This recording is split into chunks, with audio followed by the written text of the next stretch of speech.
Jumpa lagi dengan saya, Willy The Rooms, tetap di The Sinners Channel.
Video ini masih membicarakan mengenai menelusuri makna kemanusiaan melalui konsep uti dan frui menurut pemikiran Agustinus. Mari kita lanjutkan. Distingsi antara etika humanisme modern dan etika Kristiani terletak pada definisi manusia sebagai seorang pengada yang otonom atau reflektif. Bagi penganut etika modern, manusia adalah tujuan, sebab manusia adalah spesies rasional. Dalam etika Kristiani yang dikemukakan oleh Agustinus, manusia adalah citra Allah. Agustinus memaknai konsep manusia sebagai citra Allah atau imago Dei, sebagai ciptaan yang bersifat partikular yang mencerminkan pencipta yang universal. Jika Allah mempunyai karakter maha indah, maka manusia yang adalah citranya akan mempunyai sifat-sifat keindahan yang partikular. Manusia adalah tanda atau sebuah ikon yang mencerminkan wajah Allah. Apabila manusia ditempatkan secara otonom seperti yang dikemukakan oleh etika modern, manusia memang menjadi tujuan dari sikap etis, tetapi tidak ada penjelasan lebih lanjut apa yang menjadi dasar etika selain pernyataan bahwa manusia lebih tinggi daripada objek alam. Dalam pandangan humanisme modern, kapasitas rasio manusia adalah tolak ukur yang menjadikannya sebagai spesies moral dan superior. Ketika manusia ditempatkan sebagai tujuan yang superior, tindakan etis justru membenarkan konsep manusia sebagai ukuran atas segalanya. Homo mensura. Namun, tidak jarang pandangan modern yang menjadikan manusia sebagai tujuan malah meleset menjadi motivasi supremasi antropos yang berakibat pada eksploitasi alam dan manusia, seperti kapitalisme, kolonialisme, dan perbudakan. Berbeda dengan pemahaman modern yang mendefinisikan ontologi manusia sebagai spesies rasional, Agustinus memandang ontologi manusia sebagai refleksi dari karakter Allah. Manusia sedang dirujuk kepada suatu unsur keilahian yang melampaui rasionalitas. Manusia memang memiliki rasionalitas, tetapi unsur utama yang mendefinisikan dirinya sebagai pengadam moral berasal dari diri Allah sebagai pribadi. Pribadi yang personal adalah inti ontologis yang menuntut sikap moral yang mencerminkan pribadi universal Sang Ilahi. Dengan adanya hierarki ontologi Tuhan, manusia, alam, barulah realitas ontologis dapat dipahami dan perbuatan etis terhadap manusia dimaknai secara holistik. Berdasarkan Agustinus, manusia memang memiliki tujuan dari sikap etis, tetapi kasih adalah dorongan yang menggerakkan tindakan etis. Kasih kepada sesama manusia berasal dan ditujukan untuk Allah. Etika Kristiani memberikan suatu roh atau nafas akan kehadiran sang pribadi yang menjadikan eksistensi manusia lebih berarti. Sebab setiap manusia adalah citra Allah atau subjek partikular dari Allah Sang Pencipta. Hal inilah yang membedakan dari pemikiran Plato dan Plotinus yang menjadikan manusia sebagai objek intelek yang partikular. Bagi Agustinus, Allah Trinitas adalah kasih atau relasi asali. Maka tiap manusia yang dicipta menurut citranya turut menjadi subjek yang mengasihi dan dikasihi, relasi antar manusia. Menurut Agustinus, tindakan etis berfungsi sebagai sebuah cermin yang merefleksikan wajah Allah atau karakter ilahi. Tindakan etis tidak dapat dipersempit hanya sebagai sebuah kewajiban semata. Hukum kewajiban atau deontologis dapat membuat manusia merasa tanda kutip ditegur oleh suara hati untuk melakukan hal yang bermoral, tetapi belum tentu mengungkapkan gerakan kasih untuk memberi lebih daripada yang dituntut. Hukum kasih melampaui hukum kewajiban. Perintah untuk mengasihi musuh tidak dapat dipersempit dalam teritori hukum kewajiban. Perintah itu dilihat dengan tujuan agar kasih Allah yang absolut dapat disalurkan melalui citra-citranya, yakni melalui tindakan etis manusia yang bersifat partikular dan konkret. Ketika etika deontologis Immanuel Kant menyatakan bahwa manusia wajib dijadikan tujuan, etika Kristiani memberikan narasi dan justifikasi mengapa otonomi manusia ditempatkan sebagai tujuan. Dengan demikian, tindakan etis menurut kata dari Frui sebetulnya mencoba untuk menempatkan manusia sebagai sarana atau cermin agar orang lain dapat melihat terang kasih Allah.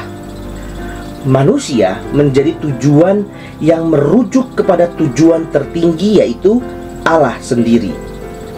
Penjelasan mengenai tindakan etis tersebut dapat dilihat dalam kutipan ini.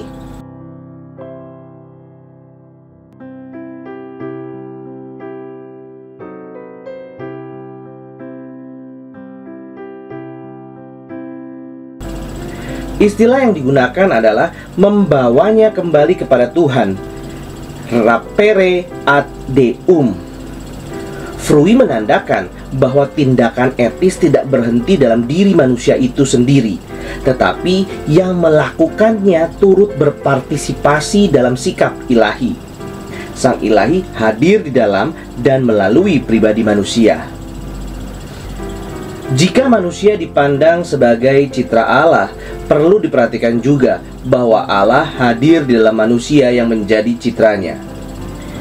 Di dalam The Doctrina Christiana, sekali lagi, unsur ontologi secara manusia atau anthropos dan Allah atau theos dikaitkan kembali.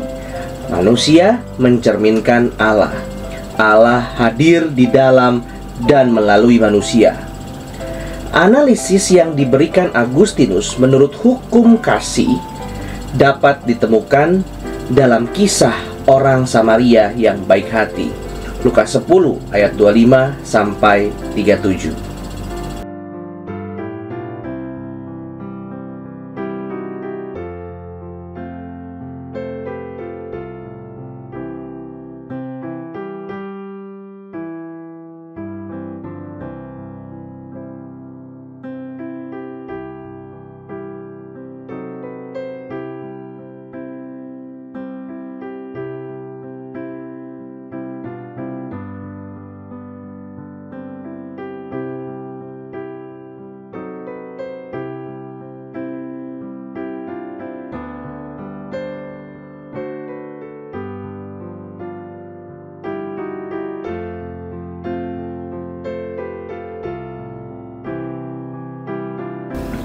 Kutipan dari Agustinus ini menggemakan perkataan Yesus sendiri tentang kehadiran Allah di dalam dan melalui eksistensi partikular manusia. Aku berkata kepadamu, sesungguhnya segala sesuatu yang kamu lakukan untuk salah seorang saudaraku yang paling hina ini, kamu melakukannya kepada aku. Matius 25 ayat 40. Agustinus sebetulnya juga menyuarakan sebuah imanensi ketika membicarakan tindakan etis yang memuat unsur transendensi. Perbuatan baik terhadap sesama manusia memang menyatakan adanya sikap apresiasi atau frui yang mengantarkan manusia untuk naik ke atas, lebih dekat kepada Allah. Namun, dasar perbuatan baik berakar dari sikap Allah yang turun ke bawah, yaitu ketika yang esa atau tohen, yang universal, hadir di antara subjek partikular. Bahkan yang paling rendah sekalipun, Tuhan menurunkan dirinya sebagai sesama manusia, bahkan yang paling hina di antara manusia. Allah hadir dalam ontologi manusia di sini bukan mengada secara metafisik di luar sana. Hierarki terbalik ini ditawarkan sebagai gambaran mengenai etika, bahwa semakin kita melangkah menurun atau imanensi untuk menolong sesama, berarti kita sedang naik transendensi untuk mencerminkan karakter Allah. Semangat inkarnasi dalam etika Kristiani inilah yang kurang diangkat dalam mistisisme Plotinus, sebab mistisisme yang abstrak erat kaitannya dengan upaya untuk naik ke atas melalui hierarki pengetahuan atau gnosis. Tindakan etis yang memuat unsur inkarnasi juga kurang diangkat dalam etika modern, sebab modernitas menitik beratkan antroposentrisme yang superior di atas alam, yakni memiliki sifat naik ke atas. Hukum modern yang memposisikan manusia sebagai entitas superior kadangkala berfungsi sebagai sebuah sistem moral, di mana individu yang berhasil melakukan etika kewajiban atau deontologis maupun kemanfaatan atau utilitarian dalam posisi lebih tinggi secara rasional. Superioritas rasionalisme manusia modern cenderung membuatnya abai terhadap etika karena etika menuntut sikap pengorbanan. Pengorbanan dalam etika merupakan sesuatu yang bertolak belakang dengan rasionalitas. Menurut Agustinus, etika kasih yang apresiatif atau frui kepada sesama manusia sebagai citra ilahi menjadi autentik jika terdapat sikap inkarnasi, yaitu turun lebih ke bawah, yang menggerakkan segala bentuk tindakan etisnya. Etika bukanlah soal apa yang dilakukan, tetapi juga tentang bagaimana dan mengapa suatu tindakan dilakukan. Ke arah manakah tindakan itu dilakukan? Apakah motivasi etis di balik suatu tindakan sudah mencerminkan sikap imanensi tersebut? Sebuah tindakan etis Kristiani yang membawa manusia mampu menjangkau yang paling rendah secara konkret justru menunjukkan kedekatan mistis dengan Allah dalam hierarki kasih. Menurut Kierkegaard, ada sebuah proses pengorbanan dalam kasih dan tindakan etis yang konkret, atau bukan hanya pemikiran tentang kasih. Proses itu disebut reduksi atau merendahkan diri agar sang lawan, tanda kutip sang lawan, dapat mendekat kepada Allah.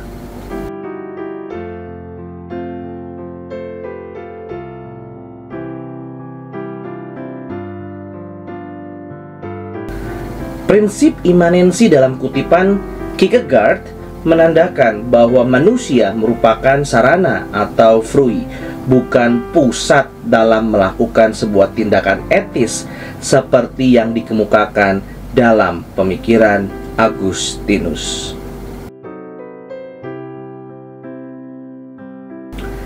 Dalam tradisi dan sejarah filsafat Kristiani, pemikiran Agustinus kemudian dikembangkan oleh Thomas Aquinas menjadi hukum kodrat. Teori hukum kodrat menjadi dasar untuk menjelaskan mengapa suatu tindakan etis menjadi tindakan yang wajib dilakukan. Serupa dengan hierarki cinta terhadap Tuhan, manusia, alam, Thomas Aquinas menerangkan konsep kasih sebagai sebuah gerakan dalam sebuah hierarki. Dipengaruhi oleh struktur filsafat Aristotle, Aquinas mengemukakan bahwa kasih merupakan sebuah potensi yang pada kodratnya mengarah kepada sesama manusia dan Allah. Hukum kodrat merupakan pertemuan antara hukum ilahi dan kebahagiaan atau eudaimonia. Yang dimaksud adalah ketika manusia menjalankan apa yang sudah sewajibnya atau yang sesuai kodratnya, maka dia akan menjadi bahagia. Hidup sesuai dengan kodrat berarti hidup sesuai dengan tuntutan-tuntutan kemanusiaan. Hukum kodrat menyatakan bahwa gerakan natural bergerak sesuai sifat alamiah yang dimilikinya untuk kebaikannya sendiri. Struktur pemikiran Aristotelian juga cukup dijelaskan dalam tulisan Pascal. Filsuf dan ilmuwan tersebut menyatakan bahwa pada intinya setiap manusia bergerak untuk mencari kebahagiaan, dan tujuan akhir dari perjalanan kebahagiaan dapat ditemukan dalam diri Allah sendiri. Hukum kodrat menyatakan bahwa manusia perlu diperlakukan sebagai subjek yang diapresiasi atau frui, bukan sebagai sebuah objek yang digunakan layaknya sebuah benda alam atau uti. Demikian juga hukum kodrat yang berlaku dalam mengatur kehidupan bermasyarakat. Berdasarkan sistem hukum kodrat atau hierarki cinta, berbagai hukum negara atau hukum positif dibentuk untuk memenuhi kebutuhan ontologis manusia akan nilai keadilan, kemanusiaan, dan lainnya. Etika relasional seperti ini juga disuarakan oleh Martin Buber dalam karyanya I and Thou, yang memberi distingsi antara ontologi relasional manusia dengan Allah, sesama, dan alam. Manusia yang menolak untuk berelasi dengan otentik justru sedang melawan kodrat dan kebahagiaannya sendiri. Without it, one cannot live, yet whoever lives only with it is not human. Pertanyaan kritis berikutnya adalah, apakah etis Kristiani ini masih berlaku dalam landscape perkembangan kemanusiaan yang sekuler? Yang dimaksud dengan kemanusiaan adalah hal yang berlaku lebih umum atau common, yakni sesuatu yang bersangkutan dengan non-Kristiani. Apa pesan etika Agustinus kepada individu yang tidak berbagian dalam tradisi kekristenan? Hannah Arendt menuliskan di dalam karyanya Love and Saint Augustine bahwa kasti tidak berhenti pada kalangan Kristiani maupun orang percaya saja, melainkan menjadi sesuatu hal yang patut dimiliki oleh setiap orang. Berikut adalah kutipan dari bukunya yang menjelaskan maksud kebersamaan manusia sebagai sebuah umat kesatuan.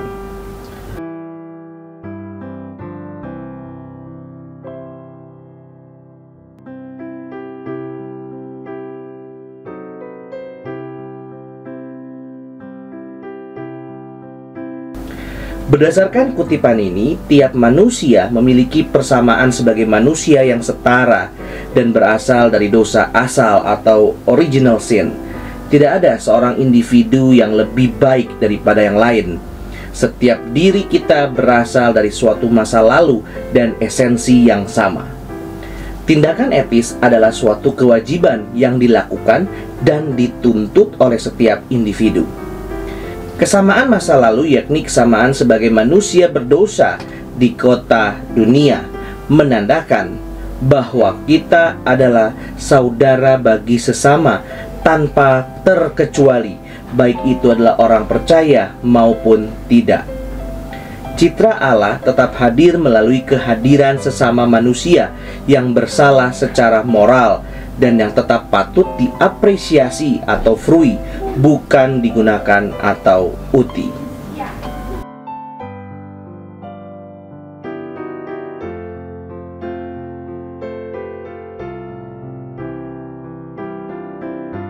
Akan tetapi, harapan bahwa tindakan etis tidak berhenti sia-sia di kota dunia masih cukup sulit untuk disadari, sebab dunia penuh penderitaan. Kegagalan untuk memenuhi kewajiban etis sudah menjadi sesuatu hal yang lumrah. Memang bertindak etis itu wajib, namun apa jaminannya bahwa tindakan etis bisa membuat dunia lebih baik jika ada dan banyak orang yang abai dan menolak untuk menjalankannya? Di tengah pesimisme ini, Hannah Arendt mendorong agar pandangan manusia tidak berhenti pada manusia, tetapi diarahkan ke masa depan menuju kota Allah atau Civitas Dei.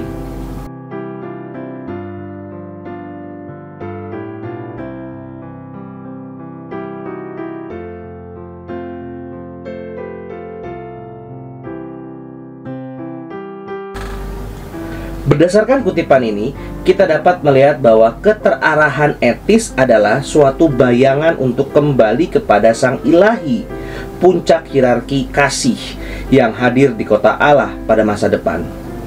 Tindakan etis yang diwajibkan pada individu atau frui bisa mengecewakan dan terasa sia-sia ketika diabaikan oleh sesama manusia.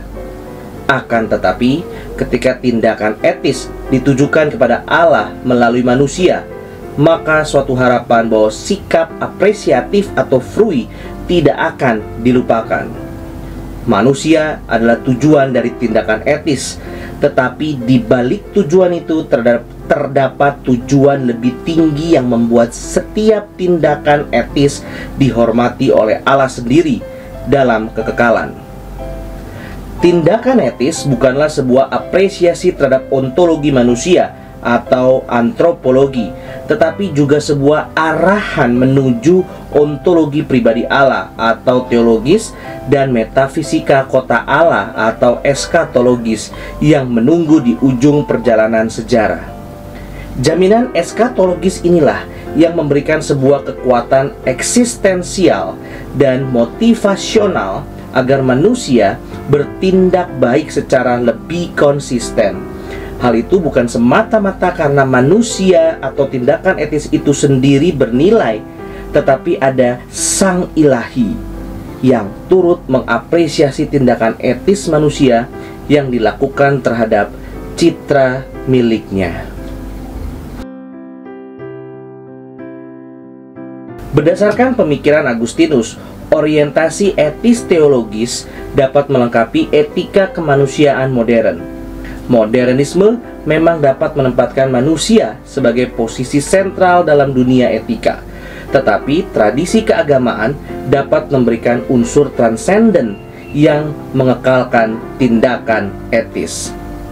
Jika Immanuel Kant menyatakan bahwa kekekalan jiwa adalah sebuah jaminan agar manusia dapat berbuat etis, wajib dilakukan, maka Agustinus akan menyatakan kekekalan kasih Allah sebagai jaminan, motivasi, dan apresiasi hidup etis di dunia ini dan yang akan datang. Melalui konsep uti dan frui, pemikiran Agustinus dapat melengkapi ontologi kemanusiaan atau antropologi yang diterangkan melalui makna manusia sebagai citra Allah yang bersifat teologis. Dengan kata lain, Agustinus bukan sedang meniadakan kemanusiaan dan mementingkan tradisi keagamaan semata. Sistem antropologi modern dapat dikritik dan dilengkapi menurut makna ontologis yang asali, yakni manusia sebagai citra Allah seperti yang dinarasikan menurut iman Kristiani. Terima kasih. Tuhan Yesus memberkati. Puji Allah, puji Allah, puji Allah Tritunggal. Mulia-mulia bagi Allah, pemberi kurnia keselamatan.